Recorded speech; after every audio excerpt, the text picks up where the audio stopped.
الأهلي يقرر فرض غرامة مالية ضخمة وغير مسبوقة على كل اللاعبين الذين شاركوا في مواجهة اليوم بعد الخسارة بهدفين نظيفين والظهور بمستوى متدني ولا يليق. اجتماع طارئ في النادي الأهلي بين الكابتن محمود الخطيب ومحمد يوسف واتجاه لإقالة الجهاز الفني بقيادة المدرب الأسباني خوسيه ريبيرو. تقارير صحفية تؤكد أن إقالة ريبيرو من تدريب النادي الأهلي لن تكلف خزينة النادي الأهلي أي مليم، خصوصا أن الشرط الجزائي في عقد المدرب لن يتم تفعيله إلا بعد أول 3 أشهر من عقده. أصوات في الأهلي تطالب بالاستعانة بحسام البدري لتولي المهمة الفنية بدلا من ريبيرو، ومصدر يؤكد أن الكابتن محمود الخطيب متحفظ على هذا الخيار ويميل لمنح عماد النحاس الفرصة لقيادة الفريق مؤقتا والاستعانة بمدرب أجنبي كبير، وذلك رغم محاولات إقناعه من أحد الأصوات المهمة في لجنة التخطيط بصعوبة التعاقد مع مدرب أجنبي في منتصف الموسم ومحاسبته على سكواد وفريق لم يختاره ولم يقم معه بفترة إعداد. مصدر مقرب من حسام البدري بعد سؤاله عن إمكانية تولي البدري المهمة بدلا من ريبيرو حال وقع عليه الاختيار من إدارة النادي.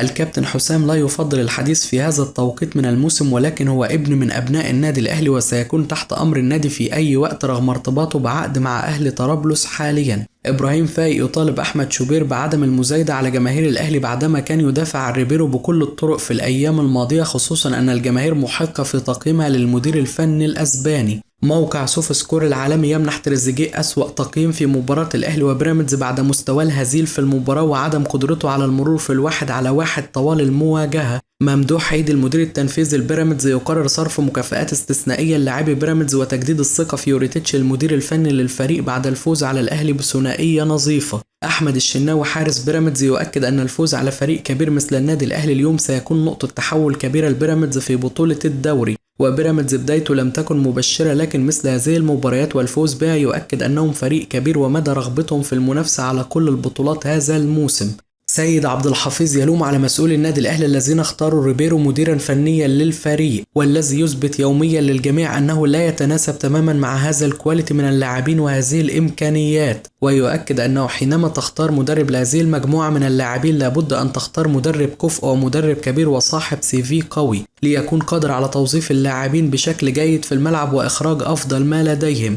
وهو يرى أن المدرب الأسباني غير مقنع لأي شخص ويتحدى الجميع أن يكون في فرد واحد مقتنع بهذا المدرب، وهو لا يرى من ريبيرو أي شيء إيجابي يمكن أن يبني عليه حتى الآن. وحرقة الدم اللي الجميع فيها حاليا ومكسب مباراة واحدة من 7 مباريات يؤكد أن استمرار المدرب أصبح غير مقبول. ويؤكد أيضا أن الأهلي اليوم ظهر بلا مدرب وبلا شخصية وبلا لاعبين وبلا أي روح ولا أي شيء يذكر، والنادي الأهلي وجماهيره لا يستحقون من كل مسؤول ومن كل لاعب ما حدث اليوم، بل يستحق اللاعبين ياكلوا النجيلة أمثال أحمد السيد وماهر همام ووائل جمعة اللي ما كانوش أحسن حاجة فنيا، ولكن كانوا بيلعبوا بكل رجولة وشخصية. مش كل 2-3 يجي واحد يقول لي حق يتعدل عقدي واتساوى بهذا وذاك، حق ايه كسر حقك منك ليه؟ العقود طالما سايرة الكل مطالب بالالتزام، واللي يمشي يمشي واللي يقعد يقعد. الخسارة في بعض الأحيان تكون مقبولة، لكن حينما يظهر اللاعبين بروح وشخصية وليس بهذا الشكل الذي لا يليق. ويؤكد أنه أكثر ما يحزن اليوم أن الأهلي لم يظهر أي رد فعل إطلاقا، ورغم كل ذلك هناك فرصة للتغيير واستعادة هيبة الأهلي واستعادة مكانة النادي الأهلي في الدوري،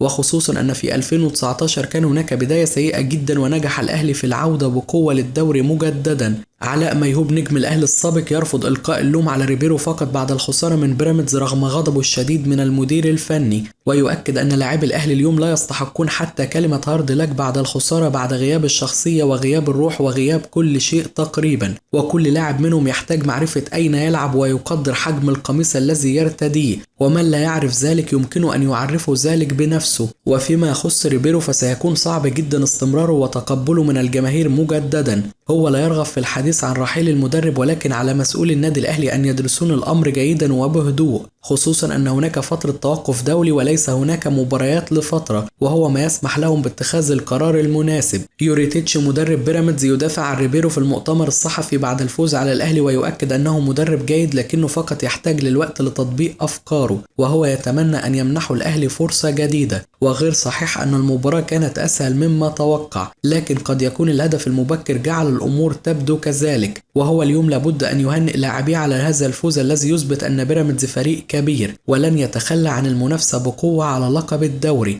ريبيرو المدير الفني للنادي الأهلي يؤكد بعد خسارة بيراميدز أن هدف بيراميدز في اللحظات الأولى من المواجهة أصاب لاعبي الأهلي بتوتر زائد عن اللزوم وأخرجهم عن تركيزهم. واستعداد الفريق قبل اللقاء كان جيد جدا، لكن في اللقاء نفسه ظهر الفريق دون المستوى ولم يستطع العودة للمباراة في الشوط الثاني، والفريق افتقد السرعة وساعد على ذلك صلابة المنافس الدفاعية التي ظهر بها اليوم. وفيما يخص طلب الجماهير رحيله فهو متفهم غضب جمهور الأهلي تماما، خصوصا أن الخسارة صعبة وبالتأكيد الفريق سيحتاج وقت لتجاوزها، لكن هنا لمساعدة الفريق والعمل في الأهلي ليس سهل ويتطلب وقت طويل واحترام كل الآراء حتى التي تنتقده، لكن هو ليس لديه أي شك أن النتائج ستتحسن. عادل عبد الرحمن يؤكد أن شخصية النادي الأهلي ضاعت مع ريبيرو تماما وروح الفريق انعدمت بشكل تام مع هذا المدرب، وواضح أنه لا يوجد أي جاهزية بدنية ولا فنية للفريق مطلقا، ولا يوجد أي سرعة في أداء لاعبي الفريق في مواجهة اليوم، والدفاع مع المدرب الأسباني أصبح مباح، وكواليتي مدافعي النادي الأهلي غير مناسب إطلاقا، وهو لا يرى أي طريقة لعب واضحة للمدرب الأسباني منذ التعاقد معه، ويتمنى ألا يتأخر النادي الأهلي في قرار التغيير، لأن الأهلي تعاقد مع أفضل لاعبين في أفريقيا وليس مصر فقط، والمدرب مع ذلك يحقق نتائج غير مرضية وغير قادر على إخراج أفضل ما لديهم ولا توظيفهم بشكل صحيح.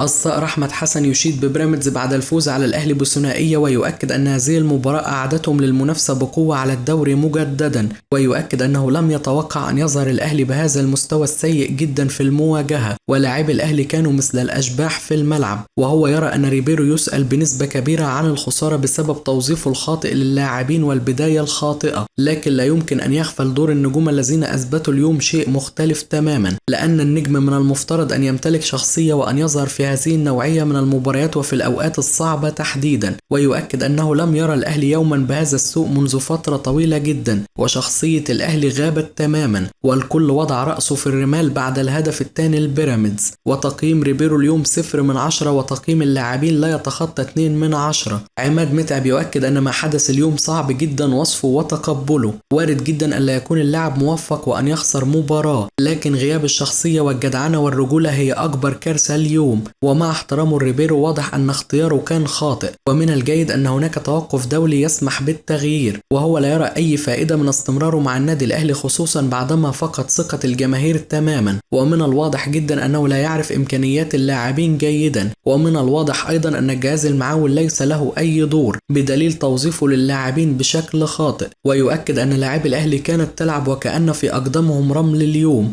بطء مبالغ فيه بشكل كبير ولا يوجد شيء يتم بشكل صحيح إطلاقا، حتى الفرص التي أتيحت للفريق لم يتم استغلالها بشكل صحيح. الأهلي يستعيد خدمات مروان عطية وإمام عاشور وياسر إبراهيم وياسين مرعي في مواجهة إنبي بعد التوقف الدولي بعد تخلص الثنائي الأول من الإصابات تماما وقطع الثنائي الآخر شوط كبير في التعافي. تريزيجيه يحصل على بطاقة صفراء جديدة ويصبح مهدد بالغياب عن الأهلي في مواجهة سيراميكا كليوباترا بعد التوقف الدولي حال حصوله على الإنذار الثالث أمام إنبي في المباراة التي تسبقها. استمرار إصابات أشرف داري يؤكد أن رحيله عن الأهلي أصبح مسألة وقت فقط، خصوصا بعدما تحمله النادي الأهلي كثيرا. إبراهيم عبد الجواد ينتقد ريبيرو المدير الفني للأهلي بعد مواجهة بيراميدز، ويؤكد أن يوريتيتش منح المدير الفني درس قاسي اليوم، ولولا تألق محمد الشناوي في أكثر من كرة لكان خرج بيراميدز فائزا بنتيجة أكبر. وبكده تكون انتهت أخبارنا، وأتمنى تشاركنا برأيك وتقول لنا مين اللعيبة اللي من وجهة نظرك لازم يتم استبعادها من التشكيل الفترة الجاية. هستنى رأيكم واشوفكم على خير في حلقة جديدة.